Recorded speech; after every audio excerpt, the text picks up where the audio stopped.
in 1983, I flunked out because I found beer and suntanning at Arizona State University. After 2 semesters, decided, well, maybe it's time to go find something else to do. So I did business for 30 years, had a heart attack in '09, and then figured out that the one thing I would have regretted had I died on the heart attack was not having a nursing degree. So put myself back through nursing school, and I've been practicing since 2016 or 2016. Yeah, and I love it. Other challenge was a month after graduating from nursing school, ended up getting diagnosed with kidney cancer and lost half a kidney. So I feel I'm pretty much bulletproof at this point. So the reason that I found foot care was I was a DNS at a long-term care facility, saw some of my residents' nails. My CNAs are like, well, I can't touch those. My nurses are like, I don't have time to do that. And I was like, well, okay, we'll send them to the podiatrist. Well, I live in an area where we have one podiatrist for about 150,000 people. He's booked 9 months out. He doesn't want to do nails. And then I was taking care of my father. He was a long-term stay-at-home. I kept him at home all the time, but until he passed, finally got to see his feet. And he had some of those nails that you saw on Julia's last presentation, claws and going off in the wrong direction. I just looked at him and said, how the hell are you walking? So that was when I decided foot care was where I wanted to be. The thing is, when we go to nursing school, they don't teach you the fundamentals of business, and really what I'm going to do today is give you a very high level of what it is to put your own business together. And I called it the business of professional nursing. What it really should be is how to make and keep money. That's about the introduction I'm going to give you, and I'm just going to start up. So in growing your business, there are basically 3 things you want to do. You want to plan for success. You have to decide what type of business you're going to have, and you need to brand yourself.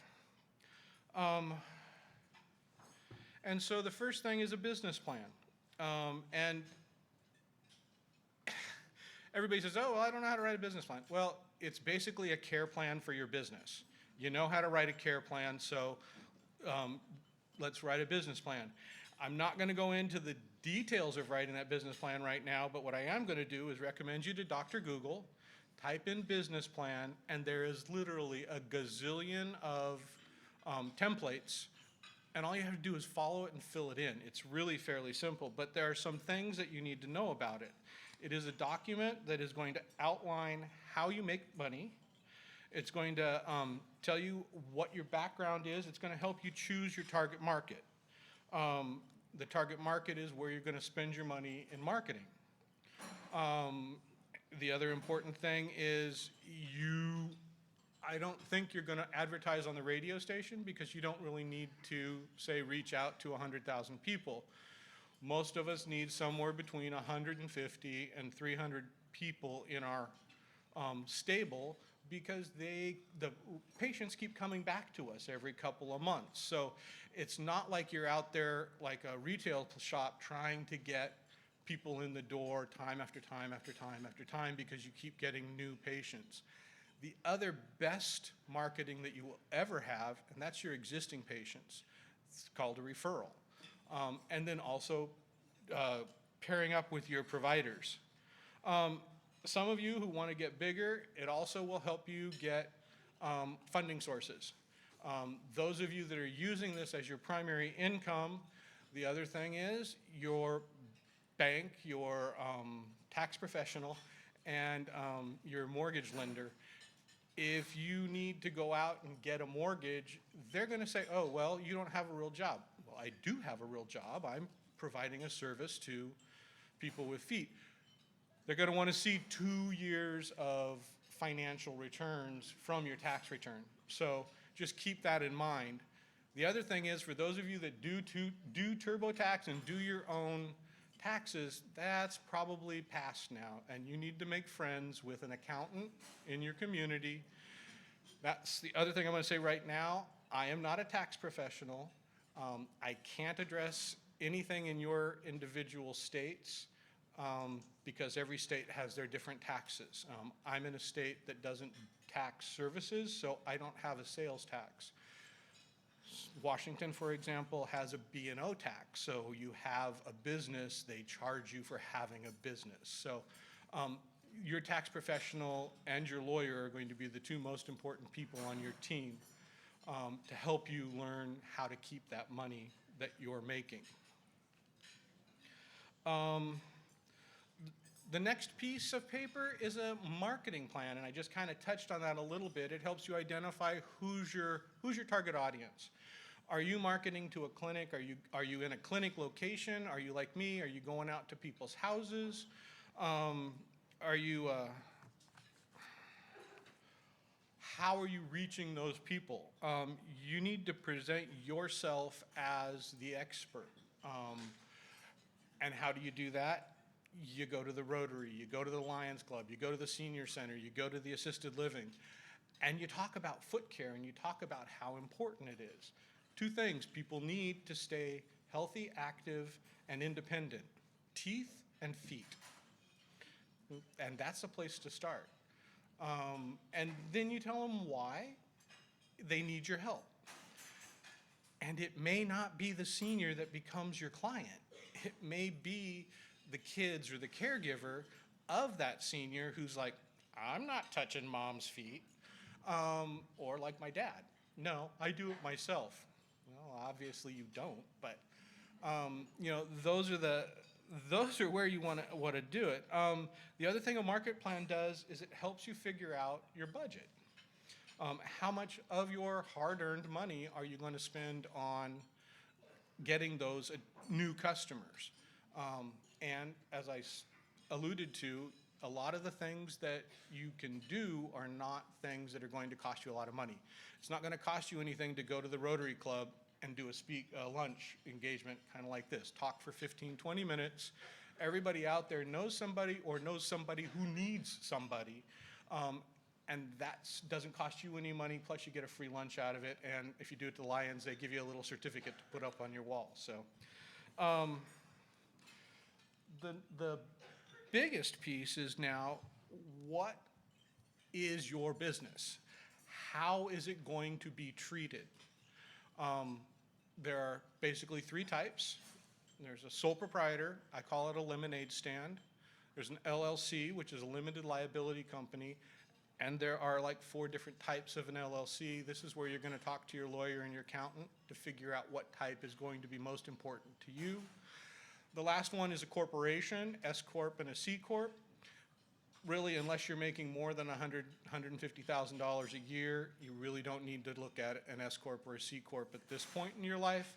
You may somewhere down the road, but for the most part, an LLC is going to be your best choice.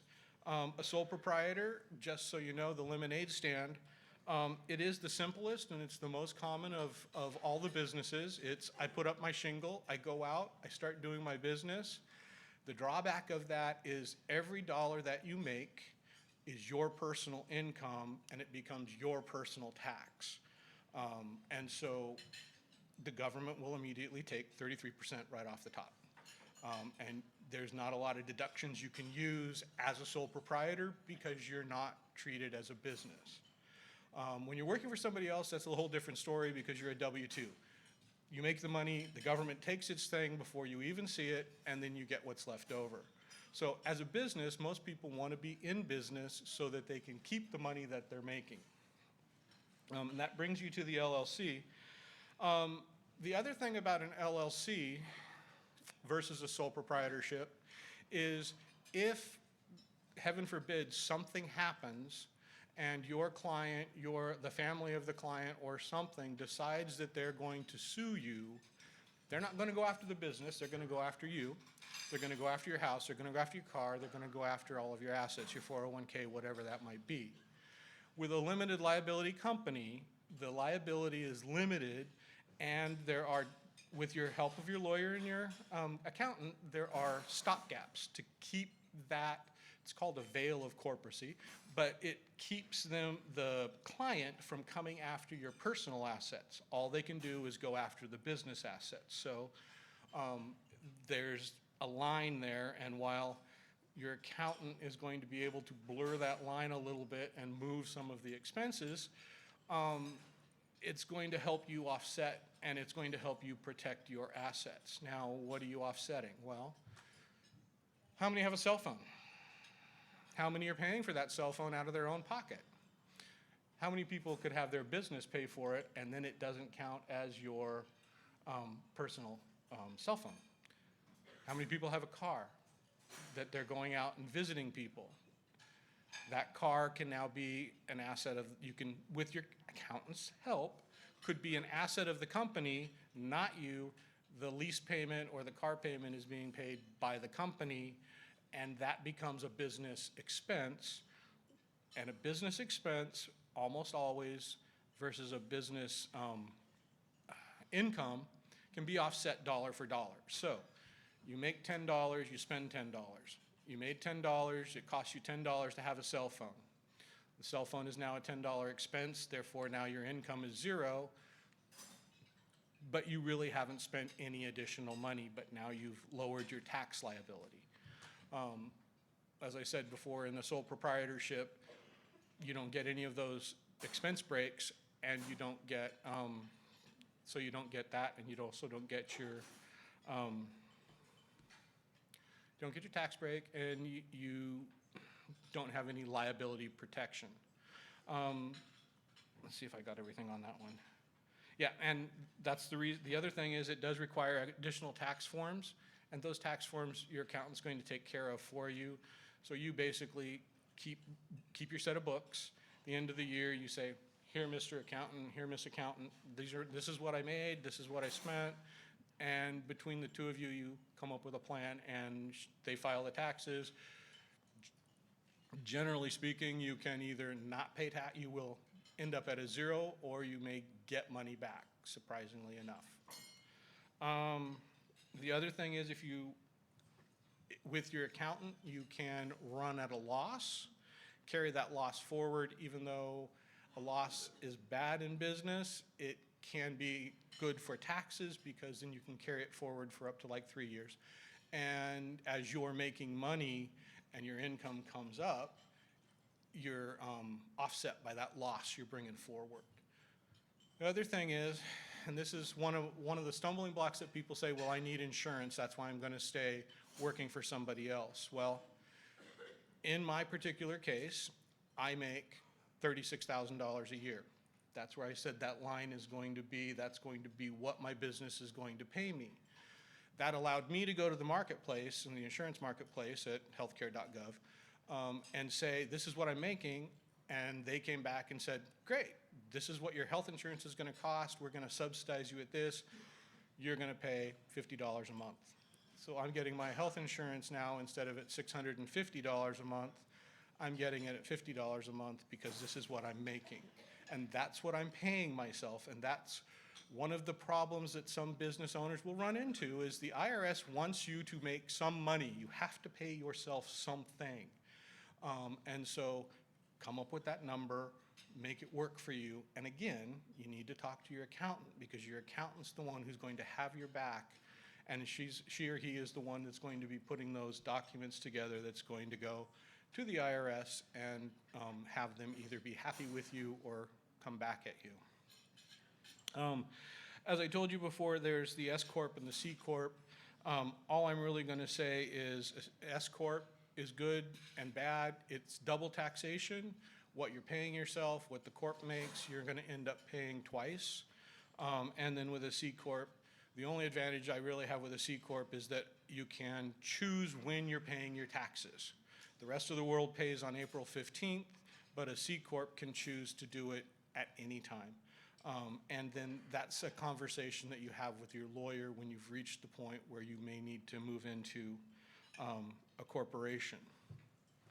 The other thing I want to talk to you about is controlling your identity, because your business is your identity. You need to create a strong brand identity.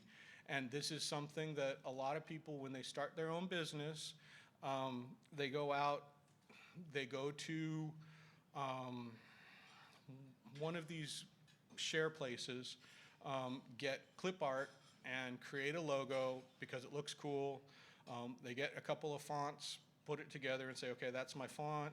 And then they try to build from there. Couple of things you need to know. One, if you use a clip art, you don't own it. Anybody else can. My first logo that I used was a really cute foot pair. My graphic designer was like, yeah, you look like Nickelodeon. Oops. So spent $150 and had somebody develop a logo for me that is and I don't have a copy of it here, but if you want to see it, I have business cards, I'll show you. It's a foot with a hand underneath it. Business name is Soul Support. That's the other thing is you need to find a name that describes your business. Something cutesy like Alice's Nail Service. Okay, I like that. Is that really what is going to convey what you want, and is it a professional image? Because the biggest thing is you are the expert. Alice is your name, but you know, I want to be Soul Support. At some point, do I want to dream bigger and make it into something else? Do I want to sell the business? Do I want to pass it on to another nurse? Do I want to add other people to it? If I'm working for Alice's Nail Service and my name is Tom, that may not be the best fit. So, I mean, those are the things to think about. Surprisingly, I came up with my name when we were at the training class with Dr. J, and I typed in Google, what would be a foot name? And AI came back with like 12 different names, and we went through them all. I finally hit on Soul Support. The reason that I hit on Soul Support is because I was able to find the domain name to go with it. And that's the other thing in this day and age, having that domain name to be able to control your brand, your image, is extremely important. I was able to get soulsupport.care, which is one of the additional domain ends, which .com.org and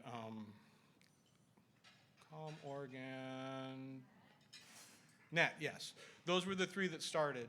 And then about 8 years ago, iNet added other endings. Care was one that I just focused in on and said, this is a really good thing to help explain within my name what it is. So soulsupport.care is my website. Jerry@soulsupport.care is my email address, and Soul Support is the name of my business. You also want to get a color palette. You need to control that palette. So this is something that you choose colors that are going to be soothing or stand out or what you want. So for example, the black feet that I had, the reason that it looked like Nickelodeon was those feet were actually used in orange for Nickelodeon. I didn't know that. So again, developing a new logo was kind of important at that point. Colors are also important. Look at what your other healthcare providers, look at what your hospitals are doing. You do not want to use the same colors as your hospital. For example, when I first did my threefold brochure, I used a Word template. Well, that happens to be the Word template I chose, thought it was great. Same color as Pullman Memorial Hospital. I don't want to be part of the hospital. I don't want people to confuse my identity as being part of the hospital. So again, went back, came up with a different color scheme. Same, I'm not going to say same palette, but it's along the same lines as the two hospitals that I work with. However, it's individual to me, and it can't be mistaken that I'm part of a Gritman organization or part of the Pullman Hospital organization. The other thing that people kind of forget about is your voicemail. Your voicemail says a lot about you. My voicemail, see if I can pull it off the top of my head. Hello, and thank you for calling Soul Support. We're unable to take your call at this time, but if you'd leave your name, number, and a brief message, as soon as we can, we'll get back to you. Thanks for calling, and have a great day. have a smile when you say it. If you ever called somebody's voicemail and says, "Hi, I'm Joe, I'm not here, call me back." Okay, I don't know if I want you to. There's little things that just build that brand. And remember, everything that you're doing, everything that you present, every time that you go out to somebody, you are presenting your brand. Currently have shirts in production. It costs $20 to put my logo on the shirt. I'm going to be wearing polo shirts that say "Soul Support Jerry" underneath it. It gives you a professional image. When you walk into a place where you're speaking, it also gives you a professional image when you walk in to take care of those feet, when you're seeing your patient or your client. And that's the other thing. Are you going to call them clients? Are you going to call them patients? I call them clients. I just came from an oncology clinic where we had patients. I worked in a nursing home. We called them residents. So be specific about how you're presenting that, because you're coming into somebody's home. I don't know if they really like the idea of them being your patient. They probably want to be your client. The other thing is you need to separate yourself from the nail salon down the street. Why am I not going there? And that's where you get to tell your story about how nursing nail care is different than the nail salon at iNails or whatever it is. Again, public speaking, again, this day and age, web presence. So you're going to have a social media page. Are you going to have it on Instagram? Are you going to have it on Facebook? You're going to have it on TikTok. If you're on any of those things, what are you going to do to draw attention to yourself? Take one of the gnarliest pictures you've ever seen that Julia put up and put it there, and then have it drive traffic to your website. Tell a little bit about it, and then why. And then once you get them to your website, tell your story. Why do you need me? What do you do for this? Don't give them too much information, because you don't want them trying to do it to themselves. However, again, that's why most of them need us, because they can't reach their feet because they got too tall, or I don't remember how Julia put that yesterday, but you know, they can't get to their feet anymore. So you're explaining your story. And then the other thing in setting yourself up as an expert is think about a podcast. You know, watching the fungus lecture today, it was like, this would be something that you could talk about. You know, and then you don't have to do it every day. You don't have to do it every month. You just have to have something on your site that when people come, you give them a little bit of information, elevate yourself, make yourself that expert. And then, who are you and what do you do? How many people, I'm going to pick on you. What do you do? I'm a nurse. Okay. What do you do? Okay. Many people, when they answer that question, they start with their resume. I do this, this, kind of like I did when I first got up to you. However, what I was told at one of the last presentations that I went to makes great sense. You want to make a magnetic statement. Used to be called an elevator pitch. Now it's called a magnetic statement. Okay. Let's see. I am, and I have mine here. I'm doing really good.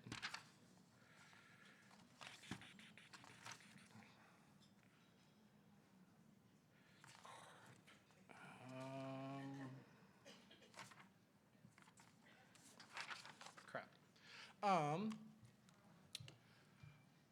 I am a nurse who assists people maintain their health, wellness, and mobility through proper foot care. Now, I am a nurse who helps maintain my clients' mobility, health, and wellness through proper foot care. Tell what I did, tell who I am, and tell who I'm treating. And generally, exactly what just happened. What did you say? Or, what does that mean? You've now opened up a dialogue and a conversation to go further. Yes, that means, you know those crusty nails you get? Yeah, I sand them down so that they don't catch on your sock. Or, you know, the ones that grow over the end of your foot. Then you get a chance to tell them a little bit more, and it's like, oh, well, yeah, I don't have parents, but you know what? My wife's father, oh my God, you should see those claws he has. Guess what? I have a solution.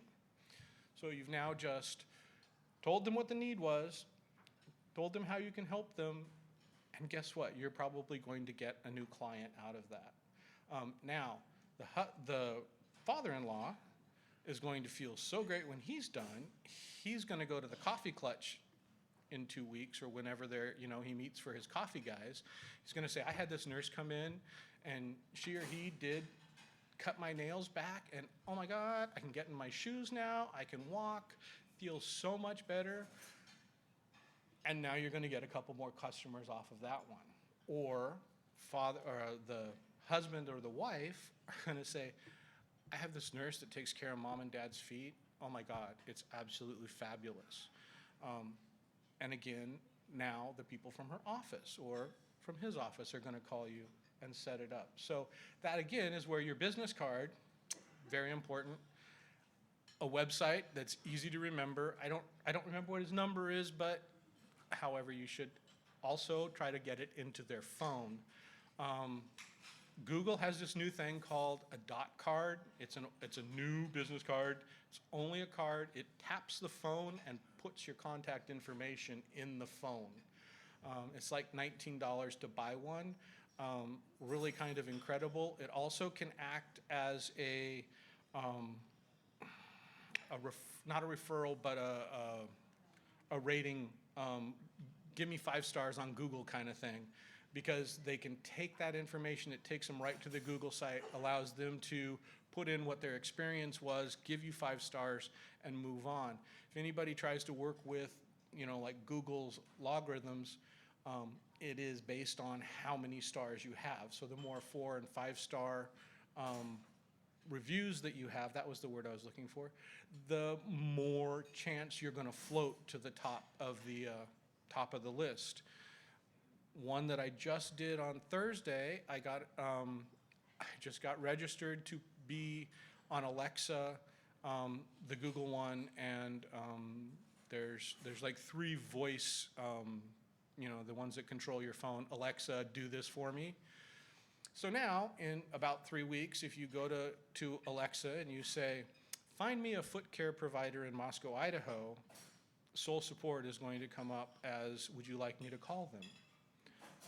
And didn't cost me anything. You just have to contact Amazon through Alexa and give them the information. They verify the information, which is what happened this week, and then they say, oh, it'll be about 3 weeks before we launch it through everything, but you'll be able to be voice activated through Alexa.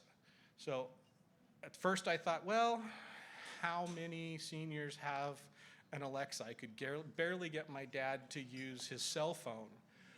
Again, I'm not necessarily marketing to my dad, I'm marketing to me or the caregiver, and the caregiver is the one who's going to know how to use those functions more likely than not. So there's that. And then we did that. There we go. I'm a nurse who assists senior citizens enjoy and maintain a fulfilling life by providing proper foot care in the privacy of their home. Not exactly how I told you it, but it's pretty close. And if you say it enough, it'll eventually become an ingrained response. Now, before I do the thank you, the other thing I want to do is I'm going to ask, again, somebody want to be picked on here? I just need a volunteer. Nothing weird is going to happen. I'm not going to cut you in half or anything. Thank you over there. All right. How much money do you want to make a year? Pick a number. How much? 70 grand. All right. Let's figure out how you get there. It sounds like a lot, doesn't it? I don't have my cell phone. Anybody have a cell phone? With a calculator? Okay. You're going to be my calculator. 70 grand. Divide that by 12.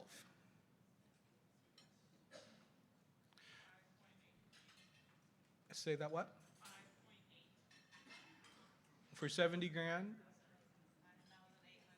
5,000, okay. Now, divide that by 4.23. 4.23 weeks in a month, just in case anybody ever asks. Just happens. What, say that again? $1,379. Okay. Over here, my victim. How many patients do you see a week? Okay.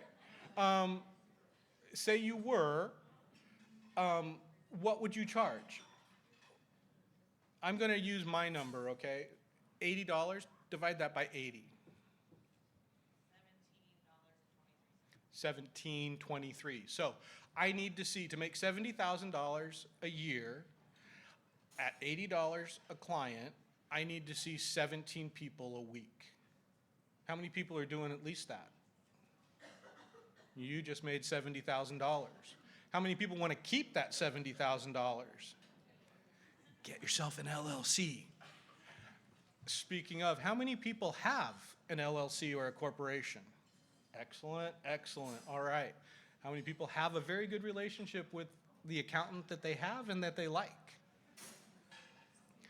Those of you here might want to work on that.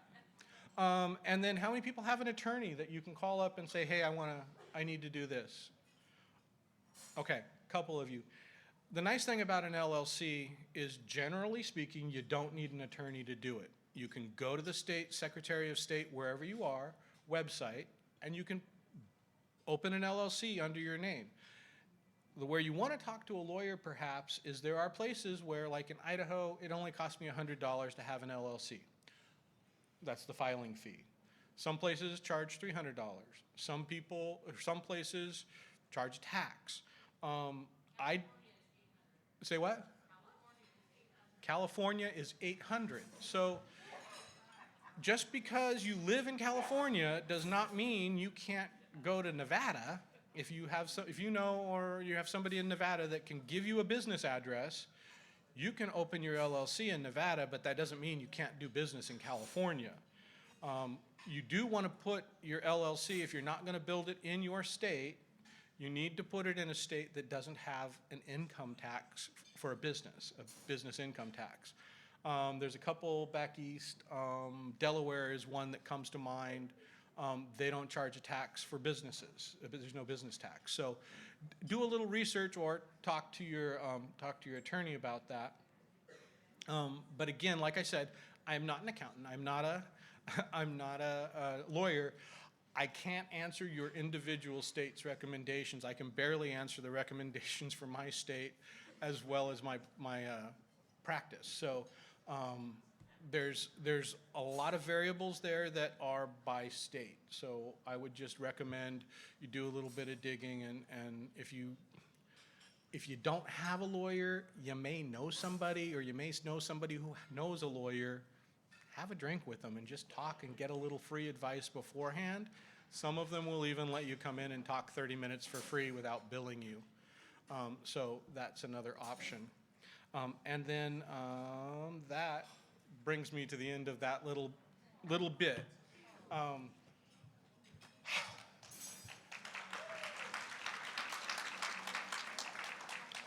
Now, what I'd like to know is, there anybody have any questions that I might be able to answer without a disclaimer? Yes, ma'am.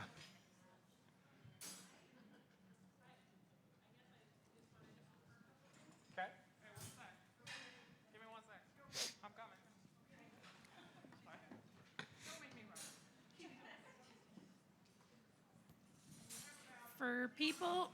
For people trying to get a branding of their business, it can be expensive, because I've done it. And but one of the places you can go online and you can subscribe to is canva.com. And I recommend that, because even if you get branding, then they help. Canva is so helpful to me, because I'm not a business expert on branding. So that's one place that I recommend. And then for insurance, I should look out for the marketplace, but I'm not on the marketplace. In Montana, we have small business insurance that was just approved by our governor, but we can write off $500 a business a month for insurance. So that's another thing.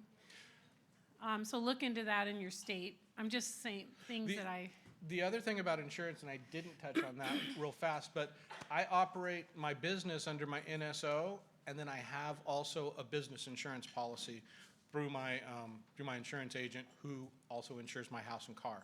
So, and that costs, the NSO is 100 and something, and the business insurance is about $250 a year. So, again, your best friend is going to be your insurance agent.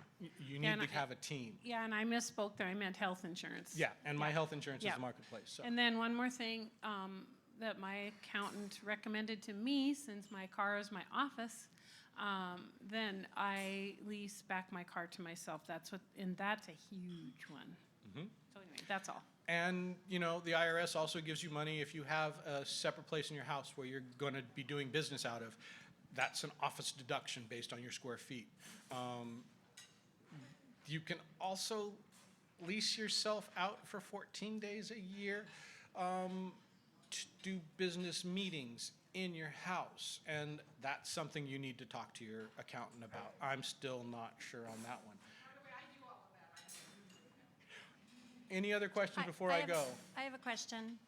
You had mentioned the benefits of a business lawyer. Can you give us some examples of how we would use a business lawyer? Filing your LLC, if you don't, if like in California, if you needed to go across state lines, if you have a partner, you definitely need to have that business conversation with your lawyer beforehand. If your partner gets married, dies or something, and you end up having to deal with the spouse that doesn't have a nursing license, you're now going to be working, you need to have some kind of exit strategy. So that's where your business lawyer, and it could be your regular personal lawyer. So, but yeah, there are things that, again, that you're going to need a lawyer for, maybe not right away, but at least have them in your back pocket. So no, I don't think we have time for any more Okay. questions. Sorry. Thank you so I'm- much. I'm Hopefully this was helpful. I'm around all day, so if you do need me, grab me in a break, and I'd be happy to tell you a little bit that I know. So, That was really beneficial. Thank you. thank you. Really. Nope, that's mine. Nope, that's Where's mine. yours? Where's mine? Yours is right there. He unplugged me. Well, that was rude. Thank you. No, thank That was you. fantastic.